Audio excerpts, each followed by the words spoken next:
বলি কিয়ামত। সাইয়েদনা আদম বলবে আমি পারবো না, আমার কাছে লাভ নাই, তোমরা নূহ আলাইহিস সালামের কাছে যাও। সাইয়েদনা নূহ বলবে পারবো না, ইব্রাহিম আলাইহিস সালাম বলবেন পারবো না, মুসা আলাইহিস সালাম বলবেন পারবো না, সাইয়েদনা ঈসা আলাইহিস সালামও বলবেন পারবো না। তবে ঈসা আলাইহিস সালাম বলবেন শোনো, এত জায়গায় দৌড়ে যে কোনো লাভ নাই, জায়গা মতন যাও, কাজ হতে পারে। সবাই কোন জায়গা বলে দেন। সাইয়েদনা ঈসা আলাইহিস সালাম বলবেন আজকের এই কঠিন দিনে আমাদের সবার বিপদ, এই বিপদের দিনে কেউ আল্লাহর সামনে দাঁড়াতে পারবে না একজন ছাড়া। ওনার নাম হলো মুহাম্মাদুর রাসূলুল্লাহ সাল্লাল্লাহু।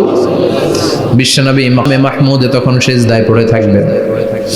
আমরা খুঁজতে থাকবো বিশ্বনবীকে এই কঠিন দিনে, বিপদের দিনে নবীকে আমরা মাকামে মাহমুদে পেয়ে যাব। বিশ্বনবী সিজদায় পড়ে থাকবেন আর কাঁদতে থাকবেন। 50,000 বছর ওনার সিজদাটা লম্বা হবে।